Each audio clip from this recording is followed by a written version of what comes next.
Estamos aquí con John O'Looney, es director de funerarias y dirige la Milton Keynes Family Funeral Directors aquí en Milton Keynes, Inglaterra. John, muchas gracias por recibirnos. Con mucho gusto. Vayamos directamente al grano. ¿Cuándo sospechó por primera vez que estaban ocurriendo cosas extrañas durante la pandemia? Bueno, para ser honesto, desde el principio.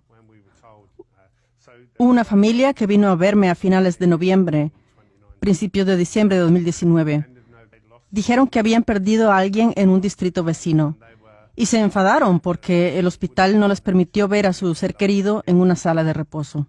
Así que le dije, no te preocupes, le recogeré enseguida, porque es importante que lo haga de todos modos por razones obvias.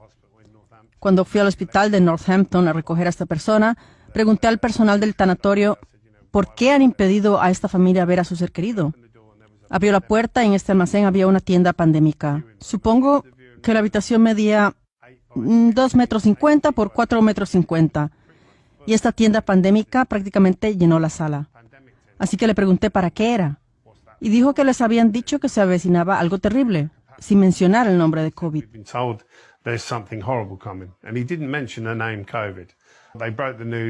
Corona salió a las noticias en enero. Y como director de funeraria, cincuentón, me sentí conmocionado y preocupado. Y durante las siguientes 12 a 16 semanas empecé a ver poco a poco a través de la narrativa y no era lo que nos estaban mostrando en la televisión. Había varias cosas. Una de las cosas más importantes fue que recibí una llamada de un hombre llamado John en marzo de 2020 y dijo, trabajo para una empresa financiada por el Estado, es decir, a nivel ministerial. Uno de los ministros del gobierno tenía esta empresa. Y dijo que su trabajo consistía en llamar a todas las funerarias como parte de la lucha contra la pandemia. Y le dije, bien, ¿qué te gustaría saber? Estaré encantado de ayudarte. Me dijo, tengo que hacerte unas preguntas. Te llamaré cada lunes y te preguntaré cuántos puedes acoger, cuál es tu capacidad, a quién has acogido, de dónde vienen y cuántos han muerto por COVID. Y yo respondí, encantado, ¿por qué no? Y me esforcé por averiguar esta información, ya que sabía que me llamaría el lunes para obtener esta información en detalle sobre cada persona fallecida. Y la persona que llamó el lunes inmediatamente comenzó a dirigirme. Y con eso quiero decir que le dije que había recogido a alguien de la residencia local. Es una instalación grande con casi 100 camas y no había ningún médico presente. No se había realizado ninguna prueba COVID. Hablé con el personal que me confirmó que se trataba de un paciente con principio de demencia. Llevaba 5 años allí. Cuando conocí a la familia también me lo confirmaron. Y esta persona que llama inmediatamente dijo que tenía que registrarlo como una muerte COVID. Y pensé, ¿por qué investigo tan a fondo si lo único que quieren es falsear las cifras? Lo hizo a lo largo de 2020 y dijo, bueno, me dijeron que lo hiciera. A partir de ese momento, toda persona fallecida en este centro se clasificó como fallecida en COVID. So from that point forward, everyone that passed in that facility was put down as a COVID death. They never died yet. ¿Por el resultado de esta prueba? Sí, recibieron instrucciones de hacerlo. Eso significa que no hubo un aumento de las muertes normales, pero sí de las muertes por COVID. Quiero decir que he sido director de funeraria durante 18 años y puedo decirte que 2020 fue el único año en el que no hubo ni una sola muerte por gripe invernal, ni una. Cada uno de ellos había muerto de COVID. Hacia finales de 2020, en octubre, este hombre volvió a llamarme y me confesó abiertamente, con el tiempo te vas conociendo cuando te llama todos los lunes alguien con quien hablas 1 o 2 minutos, te vas conociendo. Y admitió abiertamente que no sabía por qué hacía el trabajo, porque todo el mundo decía lo mismo, no hay muertes por COVID. Y me lo admitió abiertamente. Y a finales de octubre me dijo, no voy a volver a llamar, John. ¿Por qué no? Le pregunté. Dijo que no era necesario. Entonces, ¿por qué ya no es necesario en octubre de 2020? Porque lo sabían. Y creo que el Dr. Rainer Füllmich lo ha dicho perfectamente. Las vacunas nunca existieron gracias a COVID. COVID existió gracias a las vacunas. Así que presentaste tantas muertes COVID que en 2021 todo el mundo decía, sálvame. Y en el momento en que tuvieron estas vacunas, la gente comenzó a morir de inmediato. Sí, fue un aumento del 300%. Comenzaron a vacunar aquí el 6 de enero y la tasa de mortalidad se disparó. Lo llamaron la segunda ola, pero no lo fue. Se trataba de personas que fueron vacunadas y murieron casi inmediatamente después. Y todavía lo llaman long COVID. No, es el daño de la vacuna. Sí, eso es lo esencial. Y cuando trabajaron por grupos de edad, empezaron con una especie de premio. Decían que solo debían vacunarse las personas de mayor riesgo. Los mayores de 70, los mayores de 60, los mayores de 50, los de 40, los mayores de 30 y así sucesivamente. Y las muertes se relacionaban perfectamente con el grupo de la lista que iba a recibir la vacuna. Estos grupos de edad fueron precisamente los que luego arrasó COVID. Pero no era COVID, era el daño de la vacuna. Y la lavé y vestí a lo largo de 2020 cuando nadie más lo hacía. Los saqué de las bolsas para cadáveres, los lavé, los vestí y nunca usé máscara, nunca. Entonces, ¿está diciendo que ha observado un aumento de las muertes de personas cada vez más jóvenes, que esto ha coincidido perfectamente con el calendario de vacunación previsto? Sí, 100%, sí. La doctora Annie Bukacek es la primera médico que encontré en Estados Unidos que nos habló de las bonificaciones que se obtenían si se incluye a los pacientes en la lista de pacientes de COVID. ¿Existía también aquí? Sí, por supuesto. Consiguieron mucho dinero por todos los que pusieron en la máquina de ventilación que inevitablemente infla los pulmones y no ayuda, destruye los pulmones. Sé que las empresas farmacéuticas ofrecían a los hospitales grandes descuentos en todos los productos farmacéuticos si se les compraba Remdesivir. Los médicos y el personal del hospital se me acercaron y me lo dijeron. Tengo los datos de contacto de 100 enfermeras en mi teléfono móvil. Algunos lloraron por teléfono porque sabían lo que estaba pasando. La mayoría dejaron la enfermería porque sabían lo que pasaba. ¿Qué consecuencias puede esperar para un paciente si se le administra Remdesivir? Te recomiendo encarecidamente que busques en Google los efectos secundarios del Remdesivir. Un sitio web muy bueno es drugs.com. Sibilancias, opresión en el pecho, dificultades respiratorias, disfunción renal, disfunción hepática. Y recuerdo recoger a esas personas en bolsas para cadáveres. Y estas bolsas de cadáveres estaban medio hinchadas con fluidos tisulares por el edema. Nunca lo había visto. Y recuerdo haber pensado en este momento, ¿cuál es la causa de esto? Este COVID debe ser terrible. Pero era el Remdesivir. Esto se debe a que el Remdesivir destruye los riñones, de modo que el organismo ya no puede procesar los líquidos. Así que te llenas y te ahogas, y esa es tu enfermedad respiratoria. Y en la fase final de la insuficiencia renal te ahogas. Así es como se muere de insuficiencia renal, por ahogamiento. Y el hospital lo marca como COVID. Claro, recibe miles y miles de libras por ello. Así que Mark Sexton me llamó a principios de septiembre de 2021, invitándome a una reunión en un lugar llamado Birdcage Walk en Westminster. Era la sala de reuniones 1. Había gente muy famosa, algunos que conocía y otros de los que había oído hablar. Dr. Tess Lowry, profesora Dolores Cahill, profesor Dr. Sucharit Bhakti, Dr. Sam White, Dr. Stephen Frost. La abogada Ana de Busseret estaba allí, pero era el representante del llamado Comité 1922. Se trata de un grupo de parlamentarios de alto rango sentados al fondo de un cuadrado negro ocultos en las sombras. Y eligen y destituyen a primeros ministros como Boris Johnson, Liz Truss, Rishi Sunak. Ellos deciden cuándo es el momento de irse y a quién contratan. Así que no hay nadie de rango superior a él, porque él era el presidente de esa comisión. Y yo dije lo que sabía hasta entonces, es decir, que no hubo muertes por COVID. Etiquetaron a las personas como muertas por COVID y en el momento en que empezaron a vacunar, la gente cayó y murió. Y entonces casi no podía creerlo cuando oí lo que esos científicos, médicos y doctores sentados alrededor de la mesa estaban prediciendo. Dijeron que el número de casos de cáncer se dispararía. Lo mismo ocurre con las cardiopatías y los coágulos sanguíneos, y se adentraron en los mecanismos para explicar por qué. Y presentaron a Sir Graham resmas de hojas A4 de pruebas. Y él admitió abiertamente que eso estaba muy por encima de su nivel salarial y que no podía pararlo. Y me quedé allí sentado pensando que por fin alguien me escuchaba, y cuando volví a salir supe que se trataba de una agenda deliberada. Ya que hablamos de mecanismos, como enterrador también eres embalsamador. Eso es parte del trabajo. ¿Y cuándo te diste cuenta de que algo era extraño? Se le había practicado una autopsia y sus arterias estaban totalmente bloqueadas.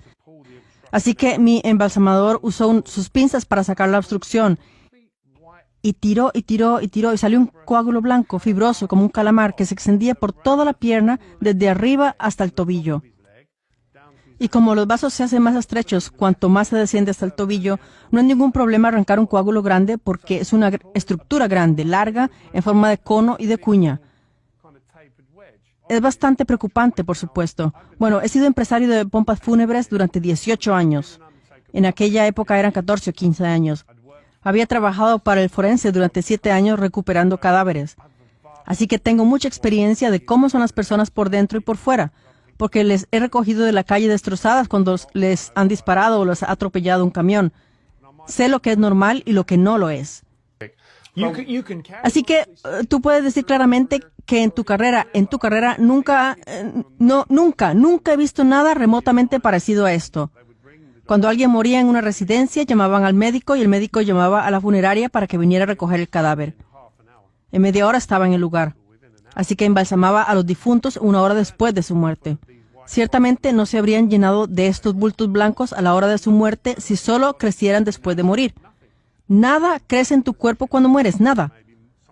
La descomposición, el moho, quizá algún tipo de esporas de moho podrían crecer cuando empiezas a desintegrarte y volvamos a la tierra de donde venimos. Se trata de un proceso natural.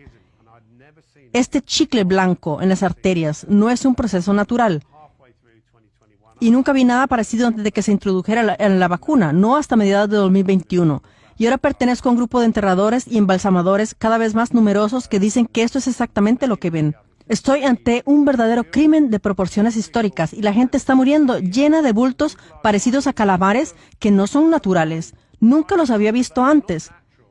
Desde que hablé, cada vez más gente dice lo mismo. ¿Se trata de histeria colectiva o realmente hay algo de cierto? Y lo que es aún más inquietante es que el hecho de encontrar estos bultos es la reacción de las personas a las que realmente se les paga para protegernos. But it's the reaction of the people that are actually paid to protect us. They're poo-pooing it and ignoring it. Lo descartan y lo ignoran, y sin embargo puede mostrarte innumerables tubos y pruebas físicas de las que no quieren ni hablar. También se refleja en las cifras de exceso de mortalidad. Entre los menores de 14 años ha aumentado alrededor de un 30%. No se puede negar, y esta gente sigue fingiendo que no existe. Bueno, tengo 2 opciones. O no digo nada y sigo a lo mío, o alzo la voz porque realmente quiero un futuro para mis hijos y reconozco lo que se está jugando aquí. Y he hablado con un número creciente de personas. Creo que cada vez más gente lo ve así. Por lo tanto, las personas que simplemente descartan esto, mientras que la evidencia se acumula y se hace más y más grande, ¿estas personas se engañan a sí mismas o son algunos de ellos realmente tan malvados, muy conscientes de lo que está pasando? Hay diferentes personas con diferentes intereses. El dinero siempre ha sido la razón principal de este comportamiento. Para que se hagan una idea, aquí los médicos cobraban 10 libras por cada vacuna hasta un máximo de 100 vacunas al día antes de que se les aplicaran impuestos. Las empresas farmacéuticas ofrecen grandes descuentos en medicamentos si se toman fármacos como el Midazolam y el Remdesivir. Y por supuesto, esas personas se limitan a seguir las directrices del gobierno. Hacen lo que se les dice.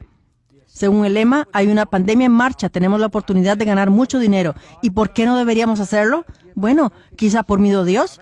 Bueno, sí, pero no creo que se dieran cuenta antes. Creo que la mayoría de las personas son buenas por naturaleza. Así que creo que es muy difícil convencer a la gente de que las personas de la sociedad en las que más confiamos están orquestando en realidad una reducción de la población. ¿Una reducción? ¿Sí? Sí, ese es el caso. Y la Agenda 2030 es muy, muy real. He tenido médicos aquí que me lo han admitido abiertamente. Toda una serie de, no 1, ni 2, sino una docena de médicos generales que han venido aquí a rellenar papeles de incineración. Y hay diferentes formas de hablar con ellos. Les pregunté si ven un aumento de la mortalidad entre las personas vacunadas. Y todos tienen el mismo punto de vista. Y esa visión es universal. Ponen esa cara como porque les horroriza que lo sepas. Y luego miran al suelo. Y luego se van a casa y vuelven a dormir bien. Sí, por supuesto. El último fue un médico de cabecera que estaba aquí y me preguntó, ¿está ocupado? Y yo le dije, sí, claro que estoy ocupado. Hay mucha gente vacunada que muere, ¿no? Y ella dijo, sí, qué mundo tan terrible. Es demasiado tarde, esas personas ya han sido vacunadas. Son bombas de relojería, ¿entiendes?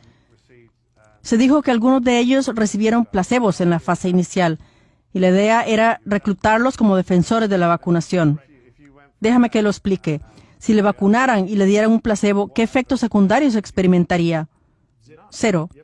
Ninguna. Así que te vas a casa y le dices a todo el mundo lo maravilloso que fue. Mírame, estoy sano. y no te importa recibir el siguiente y el siguiente y el siguiente. Y cada vez que juegues a la ruleta rusa, hace clic. ¿Cuántas veces puedes hacerlo antes de que te pongan una inyección mortal, antes de que te pongan la que forma coágulos o la que te provoca cáncer?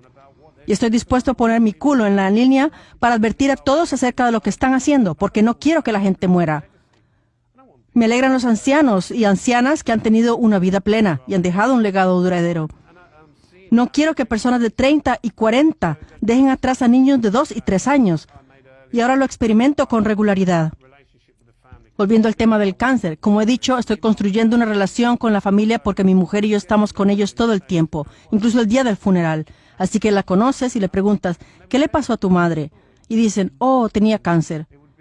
Yo digo, bueno, ¿qué ha pasado? Luego me cuentan la historia del cáncer. Y normalmente era una historia de 2, 5 o 10 años. Y ahora son 16 semanas o 12 semanas. No bromeas, ¿verdad? Sí, y no estoy hablando de los habituales de 60, 70 años. Son personas de 30, 40 y 50 años. Personas que no suelen morir de cáncer ahora mueren en una fracción de tiempo. Las consecuencias de no hablar son mucho más graves que enfrentarse a estos satanistas, a estos demonios y desafiarlos. Porque cuando haces eso, te empoderas a ti mismo. Y tan pronto como te enfrentas a esas personas que saben lo que estás haciendo, se retiran. La droga se vende aquí bajo varias marcas. Creo que Veklury es uno. Se hace químicamente con drogas como el midazolam.